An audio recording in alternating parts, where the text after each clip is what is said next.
The last few weeks, we've been talking about how to put some muscle to our faith. And our guest speaker this morning did that in a big way 5 years ago. Steve resigned his position. It's a very stable position for one of the most influential churches in our nation. And he prepared for and then ran from Los Angeles to New York, coast to coast, all for the cause of clean water. I think it was something like a marathon a day for 150 days. Quite the feat. A few things to know about Steve. He is an honors graduate of Ozark Christian College. That's where Steve and I actually met. Along with a few others, we put together a skit group and wrote our own skits, and we traveled for the school performing these. And here's a picture of the group. This was when there was a lot less of me and a lot more of Steve's hair. And Steve went on to lead at senior levels at Willow Creek Community Church in South Barrington, Illinois for over 15 years in a variety of different pioneering efforts. And Steve and his wife Frances have been married, will be married 32 years this year. And they have 2 grown children and a couple of dogs, and they live in Carroll Stream, Illinois. Will you please give a warm Ellettsville welcome to Steve Spear?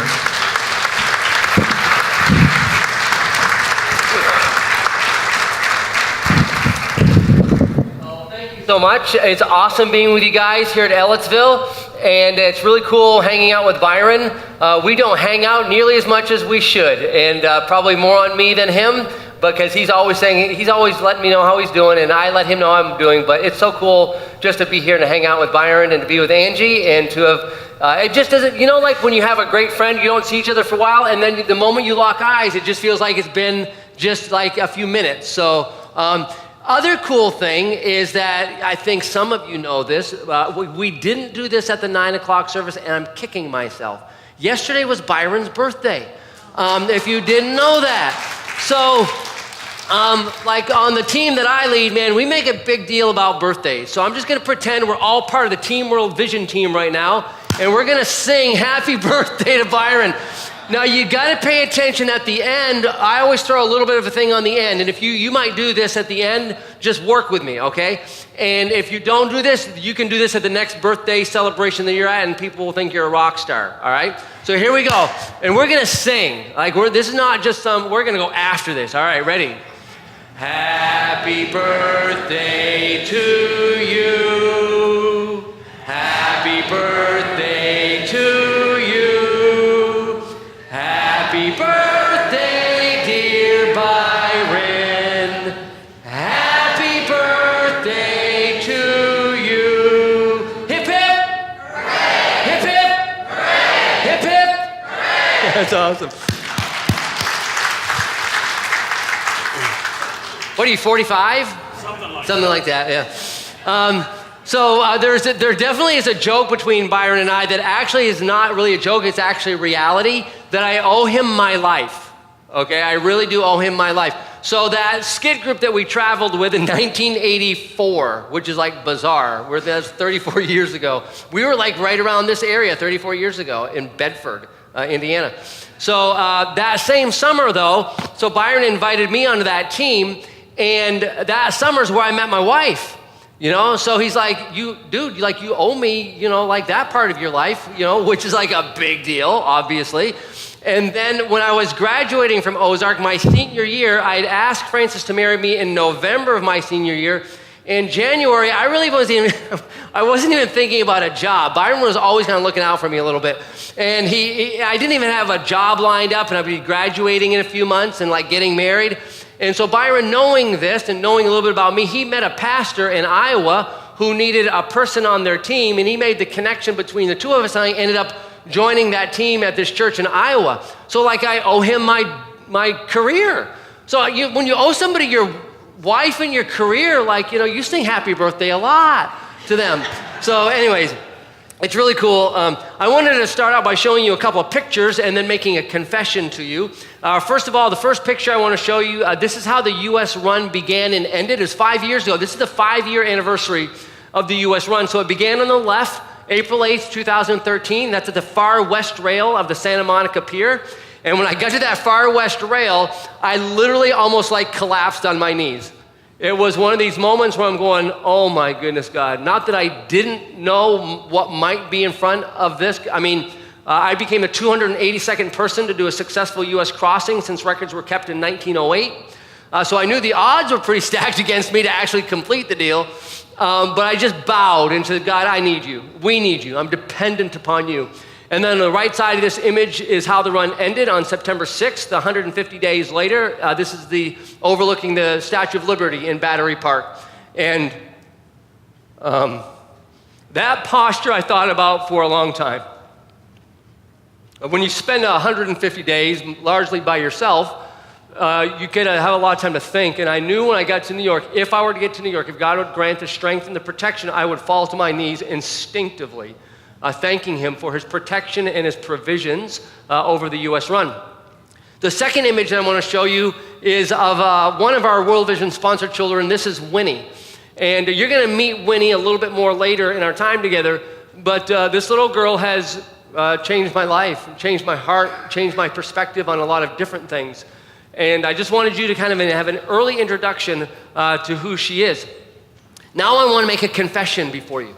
So before you pull out your phone and say, tweet visiting pastor to Ellettsville, it's not that big of a confession, so don't get too crazy. So here's my confession: I don't have a tattoo. Now many of you are kind of going, I really don't care. I really don't care, Steve, that you don't have a tattoo. And it's like, I have nothing against tattoos. My daughter has one. Some of my best friends in the world have a tattoo. But it's just like one of those things that just isn't like a thing for me. I think in large part because I don't think that there's anything been big enough or major enough in life for me to warrant having it permanently inked or etched on my skin. Now, the first time I said that statement was a couple of years after the U.S. run, and Michael Chitwood, who's a young guy who started Team World Vision in 2006, he's become obviously a very good friend. The first time I said that out loud, Michael looked at me and said, "Are you nuts? Steve, you ran across the United States. You ran like 3,081 miles. You covered 14 states. You went through 10 pair of ASIC running shoes. You ate like 1,000 in peanut butter and jelly sandwiches. You ran 7,500 feet above elevation in Arizona. You covered like 32,000 of aggregate elevation change in the Allegheny Mountains of a week of running. You got attacked by 6 wild dogs and raised over $500,000. Man, you should have like the United States perimeter etched on the back of your back." I'm going, no, I just don't know if that's big enough. And it's just a weird way that I think, okay? But recently, I have been thinking, if I were to get a tattoo, and my wife would really like me to get one, by the way. I don't know, she just would. Which I don't think I ever will. But if I were to get one, I know where I'd do it, and I know what it would say. I'd probably put it right here, like on my forearm. I think it'd be somewhere right there. And I think it would be somewhere in and around my life verse, which is Philippians 1:6. And I don't know what I would have, but it'd be something related to that. Philippians 1:6 is only 14 words long, and it reads this way: "He who began a good work in you will carry it on to completion." He who began a good work in you will carry it on to completion. I love this passage. I love the letter of Philippians, but I love this passage. He, the very God of the universe, the one who created the heavens and the earth and all that we see around us, wildlife, human life, plant life, all of this, he began a good work in you. He began a good work in me. He began this chiefly through Jesus Christ and what Christ did on the cross for you and I, to redeem us and then to restore our brokenness. He began this good work in you. He began this good work in me. And then he carries it on to completion. God completes his work in our lives. And I'm convinced of this, and you probably would be as well. He uses people and circumstances to complete his good work in our lives, doesn't he? He uses people, and then he uses circumstances that we sometimes welcome in life, and then sometimes those unwelcomed things, right, that come our way, and God uses those things to complete this good work that he's begun in us. Now, one of the ways that I believe that God completes his work in us is how we care for the needs of others. Let me say that again. I believe that God completes his work in us. One of those ways is how we care for the needs of others.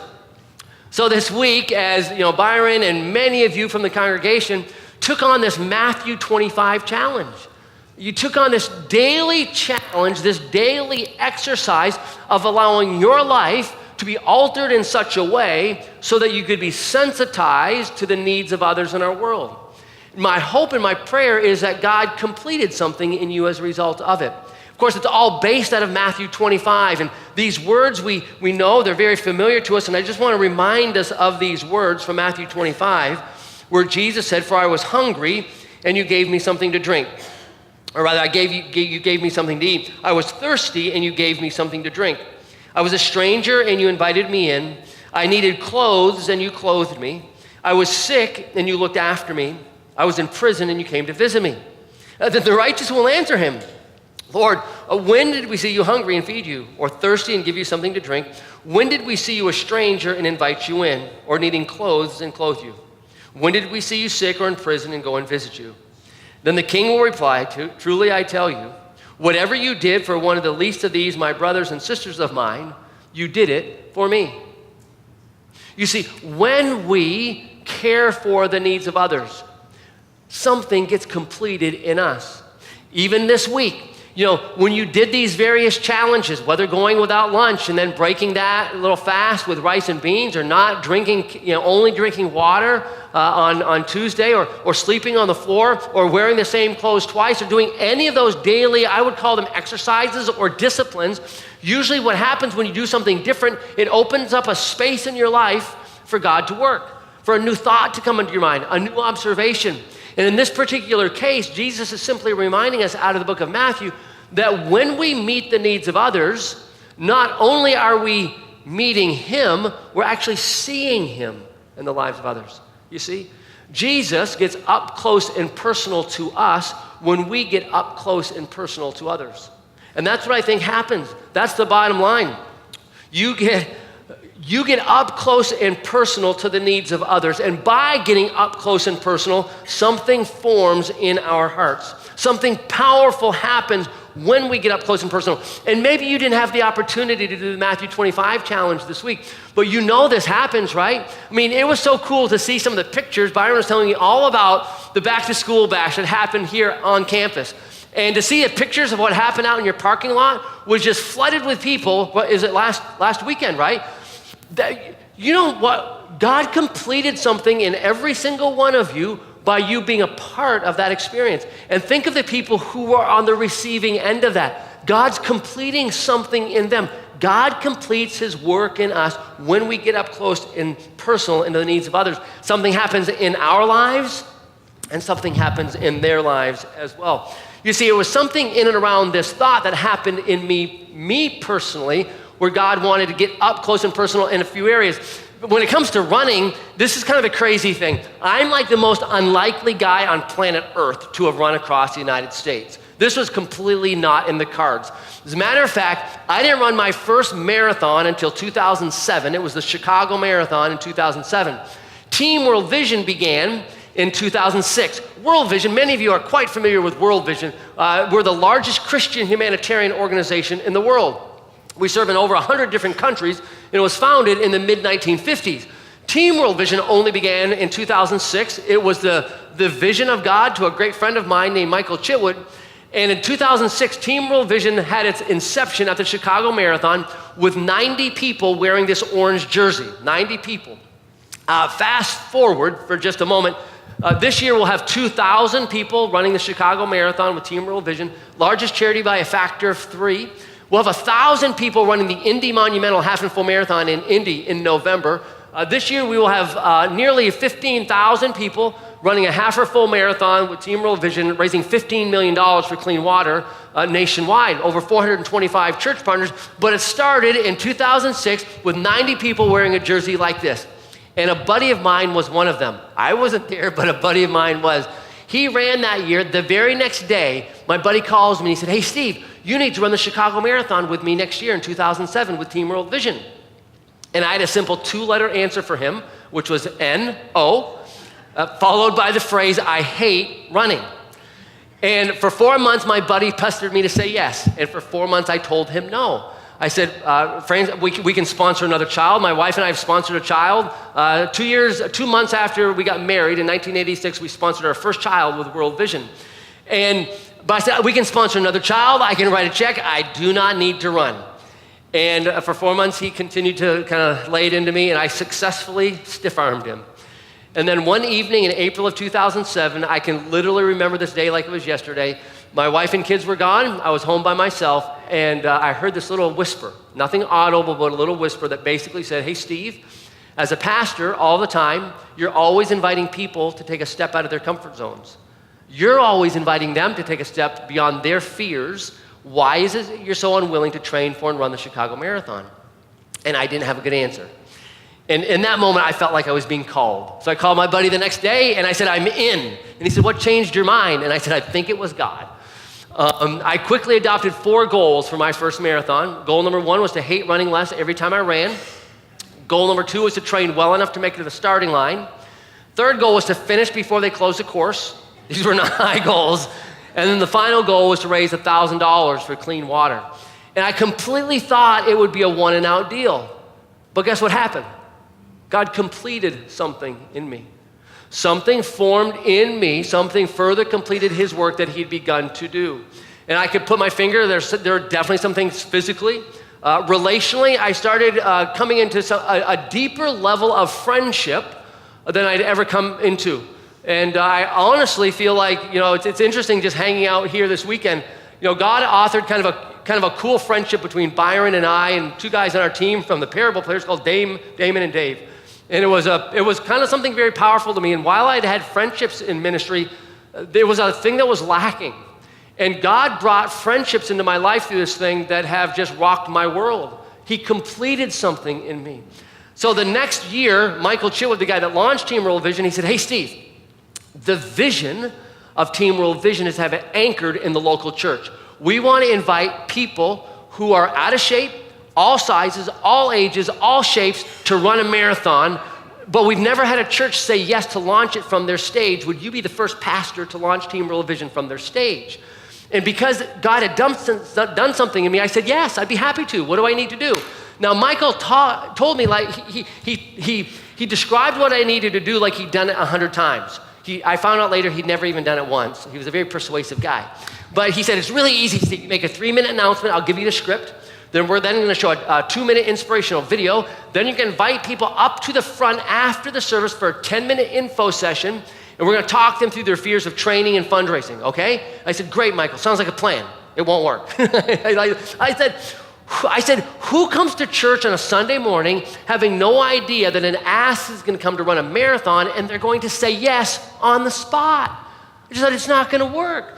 But because it had changed me, because God had completed something in me, I said yes. And so I did the 3-minute announcement. I told people, I said, hey, if 80% of those people that will run with us have never even run a 5K. We have a couch to finish line training plan. That's right. We'll take you from the couch to the finish line and then right back to the couch again. All these things, all shapes, all sizes. I said those things. Then we showed the video. We had about 800 adults in our service that morning. To my amazement, 75 people came up to the info session. And they were all shapes and they were all sizes. And my first thought was liability. I thought, this is a problem. There's a lot of people here that shouldn't be running a marathon. And I asked Chitwood, I said, hey, so how good is this couch to finish line training plan anyway? And what was amazing to me, 50 of the 75 people trained for and completed the Chicago Marathon that year and raised $65,000 for clean water for kids in Africa. What took me back more than the money that was raised was the completing work of Christ that I saw happen in the lives of the people that year. We had one of the stories that happened that year is we had one particular marriage in our church that was on the rocks. It was definitely going south. And the husband and wife, we had 2 services like you guys have here, and they were so not on the same page, they were attending different services. So the husband attended the 9, the wife attended the 11:15. And we made the invite at the 9, and the husband came up, and he wasn't a runner, but yet he sensed God needed to do something in his life, and he signed up to run on the team that year. His wife, not knowing, she attended the 11:15. We gave the pitch at the 11:15, and she came up to the info session. And over the course of that training season, their marriage got back on track. Something completed in them. The next time we did a baptism service, we had like 7 people show up in their Team World Vision jersey because their faith had become that much more real to them. And God completed something. And this was something that we just saw happen again and again and again and continue to see again and again. Why? Because something gets completed when we get up close and personal to reach and meet the needs of other people in our lives. And then God just continued to kind of call me into different things and to try different things. And a few years after that, in the fall of 2010, is when I was minding my own business. I was on an innocent 5 or 6 mile run in Ohio where my in-laws live. And at about mile 3 of that run on Old State Route 40 in St. Clairsville, Ohio, and I can take you to the patch of pavement today, I heard this little whisper that simply said, "Steve, you're to run across the United States for the good of others." I completely thought that was a bad taco from the night before. I thought, that is just funky and weird and nobody does that. And I don't know if you've ever tried keeping a beach ball under the surface of the water before. You push it down and it pops back up again. Push it down and it pops back up again. That's what I did to this calling for 14 months. I just ran from it. I pushed it down, I squelched it. And then finally in like August of 2012, after 14 months of this spiritual gymnastic routine, I just said, "God, I'm yours. I know that you're calling me to devote myself more to running and how running changes lives. And if the expression of that is a run from LA to New York, filled with more unknowns than I can count, I'm in. I don't get it, but I'm in." So my wife and I did what all sane people do. I resigned my position of 16 years. My wife sold her job, or sold her business that she'd been building, and we trained for her, and I trained for this crazy thing. What was interesting, though, is who God used to get up close and personal to me to make this a reality. Who got up close and personal to me? So I want to show you a little video clip right now, and I want you to look at this, and I want you to pick out the person who you think got up close and personal in my life. In 2007, I got roped into running my first marathon. I hate running. I only had 4 goals: to hate running less each time I ran, to train well enough to make it to the starting line, wanted to finish before they closed the course, and I wanted to raise $1,000 for clean water in Africa. I completed the marathon, and that was 5 years ago. So when people ask me, "So why are you running a marathon this morning? Why are you running one tomorrow and one the day after that?" Well, I tell them that I still want to hate running less each time I run, but this time it's different. I want to raise $1.5 million for clean water in Africa. And to do that by running 120 marathons from LA to New York so that 30,000 people in Kenya can have clean drinking water for life. So how did I go from running one marathon to now running across the entire length of America? It's definitely been a process. I started running about 30 miles each week. Now sometimes I'm running close to 130 miles per week, equal to that of elite runners. And there's definitely been some great training days in this, and there have been some ugly ones as well. The worst training day consisted of an 18-mile run in the morning, 8 miles in the evening, and on that evening, when I was running that 8-miler, I feel for the first time I was running for water. I feel like I got a glimpse of what it must feel like for 1 billion people who don't have access to clean water. Children like our World Vision sponsored child, Winnie. She, like millions of other women and girls, travel 6 miles for water every single day. And you can't tell me that that's okay. I felt that on top of the physical and the emotional value that training provides in a person's life, for me, it was a personal calling. So I started with 1 marathon, and that 1 soon turned into 3, and 3 to 5, 5 into 30. Then there were some ultra marathons. I was gradually running more and more miles, and as the number of miles increased, so did the number of lives that were being affected. There are 1 billion people on the planet that don't have access to clean water. All they know is what it feels like to walk 1 mile after the next, 1 day after the next, every single day. So when people say, "Why are you running 120 marathons across America?" My hope is to take some of the miles from Winnie, and 30,000 people just like her, and to bring them clean water instead.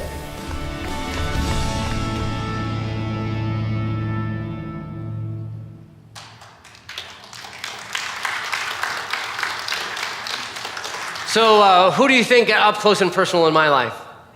Winnie, yeah. I mean, she was the one. I mean, it was in God's great plan that this little girl would come across the path of my life, and she would get up close and personal to me, and then I would get up close and personal, and God would complete something. And I even liked the phrase Byron was telling me, putting muscle to your faith, that you guys are talking about here at Ellettsville. You know, our faith gets strengthened, you know, when we start, again, getting up close and personal to the needs of others. But Winnie changed everything for me. Here's the deal. You know, there's right around 800 million. The numbers have gone down since that video was shot. About 800 million people on the planet don't have access to clean water. The lack of clean water contributes to more deaths than AIDS and malaria combined in all of acts of war and violence. So it's a number one cause of death on the planet is lack of access to clean water. And the trouble is most of us just don't know anybody personally that has to walk for water. We just don't have a face to put with a name or a name with a face. We just don't have it. I didn't have that. Meeting Winnie not only changed that for me about the provision of clean water, but it also just allowed my family and I to intersect with hers. And if you would have told me, you know, what's the cost of completion? I don't know, you can put a price tag on that. You know, when we began sponsoring Winnie, $39 a month, I'm kind of going, oh man, I would do that, you know, fivefold, and would continue to, just to say, God, I need that in my life, and it's been really good for our family. And I just wanted to, you know, invite you as we kind of wrap up this Matthew 25 weekend, whether you did the challenges or not, that you would consider, God, how do you want to get me up close and personal to the needs of others locally here through like what you did last week with you as a church and individuals with the, you know, the back to school bash, but maybe globally as well. And maybe it is that God might be tapping you on the shoulder and whispering to you this morning that maybe your life is to intersect with a child like Winnie's and to consider sponsoring a child as well through World Vision. And when you came in, there's, and if you look in the seat back in front of you, if you want to just grab one of these cards out, this little girl's name is Cheru. She just happens to be a little girl that we've met through World Vision, who now has access to clean water, which is pretty cool. But this is Cheru, and you know, you get this little language on here from Matthew 25. If over the course of the next few moments, you're kind of sensing that God might be leading you to sponsor a child with World Vision, here's what you do. You just kind of fill this out on the back. You can fill it out and choose how you might want to do this. And then in the lobby, I'll be out there with a few of our friends, and we've got about 40 of these picture folders. And you can just find a child. This happens to be Jose. His birthday is January 25th, 2013. He lives in the DR. He's 5 years old. And you can just look through these picture folders, and you can just, you know, fill this out and then just trade it. Just find one, and then we'll have your information, and then this becomes your sponsored child. This now becomes a member of your family. And my wife and I have made this decision several times, and we're just so grateful for the kids that God has brought into our lives. And this could be something that He might be inviting you to do as well. If some of you I know sponsor a child already, my simple, you know, invitation is there room in your family for one more, perhaps, that God might be reshaping you. My wife thought about this a couple weeks ago. She may be like some of you. There's an iced coffee drink that she likes from a place called Starbucks, and she gets one fairly regularly. And she thought to herself, she went, I was at the grocery store, and she saw like the bottled stuff of Starbucks, like in a bottle, and she did the math, and she said, wait a second, if I buy this bottle, it'll cover me for like almost a week, because she puts a lot of ice in her cup. Way more information you need to know about my wife's coffee drinking stuff. But she said, this will last me for like a week. If I do this, and I don't do the thing by stopping by the store, that's it. She did the math. It's like a kid sponsored. So we're like, done. So we made that decision this week. We kind of just rearranged how we think about our money. It was just kind of interesting. So wherever you might be thinking, this is how we'd love to invite you to consider, you know, stepping into this.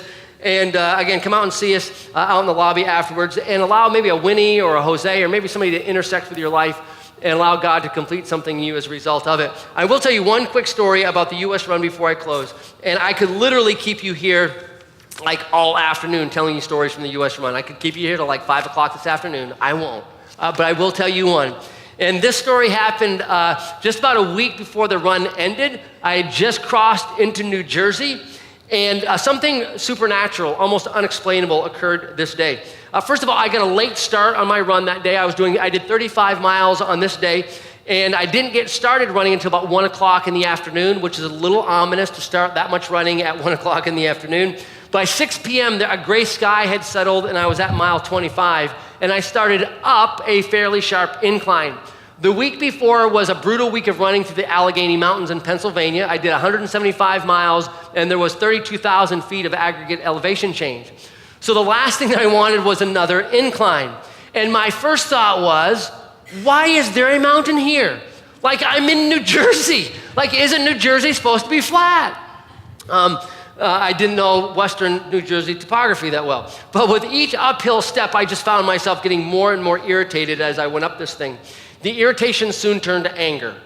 Anger at this stupid incline, anger at this ridiculous run, anger for how crappy I felt, and anger at God.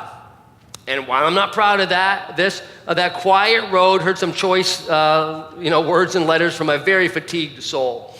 And directly after my fit of anger, a sense of aloneness, like a severe sense of aloneness, swept over me. And while I knew dozens, if not hundreds of people were praying for me, I felt alone and isolated like never before. And as I just spent that time in aloneness, I just put one uphill step in front of the other. A moment later, I lifted my head and I noticed that there was a cyclist coming down on my side of the road. Now, as the cyclist grew closer to me, he was about like 50 yards away. As he grew closer to me, he failed to come off the shoulder to give me room to run. This added to my growing irritation. I thought, buddy, if you do not come off the shoulder, I will drop you in the ditch. And do not play chicken with this pastor. I'm in a bad state, and I will drop you.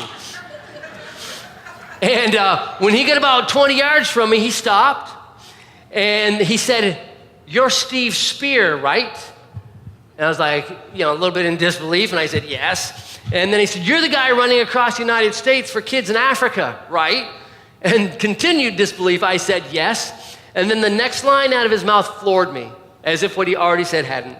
He said, "I just wanted to let you know, there's a group of about 10 people a mile up the road, and we're ready to cheer you on. We heard what you were doing, and we wanted to remind you," and he said these words, "you are not alone.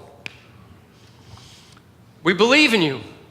And with those words, I was in complete spiritual shock. I was stunned, I was overwhelmed, I was blown away. And then this angel of hope rode alongside me. I mean, previously I wanted to deck him, but now he's an angel. Just shows you how fickle I can be. And sure enough, about a mile up the road, here's a group of about 10 people. And they were ready to rock my world. And this picture will mean nothing to you, but this group of individuals are who I call my New Jersey angels. They saved something in me that day. They totally got up close and personal in a way that I wasn't expecting, and God completed something in me that was literally unexplainable, that I needed at that moment in time. And they were followers of Christ, and we spent the next 10 or 15 minutes greeting one another. We hugged, we laughed, we shared about our mutual faith in God. I had like 10 more miles to run, so I didn't stay around like a super long time. And as I ran into the next mile, I marveled at the divine orchestration in the previous 45 minutes. Our faithful God had met me in the midst of my broken spirit and my sense of aloneness. He knew this son of his was in trouble, and he miraculously tapped a group of unknown strangers to surround him with presence and hope and to remind him that he is not alone. So I have a short reminder for you and just a closing little invite. The short reminder is this: you are not alone. Whatever you walk into this space with that has you in knots, maybe home, relational, something at work, whatever it might be, you are not alone. Psalm 125 says, "As the mountains surround Jerusalem, so the Lord surrounds his people," that you would know in the depth of your spirit that you are not alone. And the invitation is this as well: how might God want to continue to use you to get up close and personal to the lives of others? Would he miraculously tap you on the shoulder so that you might maybe, come in contact with an unknown stranger or even somebody that you know, that you can meet their needs? It could be a child in another part of the world by sponsoring a child. It could be somebody locally here, but that God might use you in a way. And I'm going to be out we got 2 tables out there with a lot of the picture folders on, so I'd love to meet you and chat with you as you might consider this and meet you and catch your name. God, thank you so much for the church family here at Ellettsville. Thank you for what it is that you've started and what you're completing. God, I thank you for Byron and Angie. God, I thank you for him in my life, and I'm grateful for how you've used him. God, I thank you for how you're using him in Ellettsville. God, I pray that you would energize his gifts and his passions. I pray for the church here. God, I pray for a level of boldness, creativity, and vision, the likes of which Ellettsville has never seen. God, might you continue to allow this church, even as it sits geographically or almost topography, to be this city on a hill, to be this beacon of hope, oh Lord. And we'll trust you. And thank you for being a God who has begun and completes something in us. And we'll give you the thanks, and we offer this prayer by faith in Christ's name. Amen. Amen. Let's tell Steve thank you again for...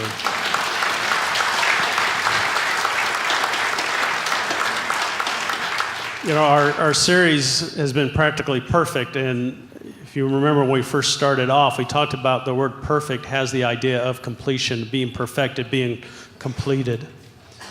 One of the things that went through my mind and my heart this week was, why haven't I? Why haven't we sponsored a child? Why does it take an event like this to nudge me? I don't know, but I know it did, and we've signed up. And I invite you, put a little muscle on your faith and move in a direction, whether it's this or something else, but do something. But perhaps the why haven't I is about something else. Maybe it's about why haven't you chosen to follow Jesus Christ? Why haven't you chosen to be a part of a fellowship yet? And maybe this is that fellowship. Why haven't you? And I just ask you to answer that question as best you can. Why haven't I taken the next step that I need to take? Ask yourself that while we sing this song. Thanks for taking time out of your day to watch this week's message. I hope it really encouraged you in your own walk with God. If you heard anything in the message and you'd like to speak with someone, or if you'd simply like to connect with someone on staff, we'd be really excited to hear from you. Please feel free to contact us at the email address or phone number below. Otherwise, thanks for watching.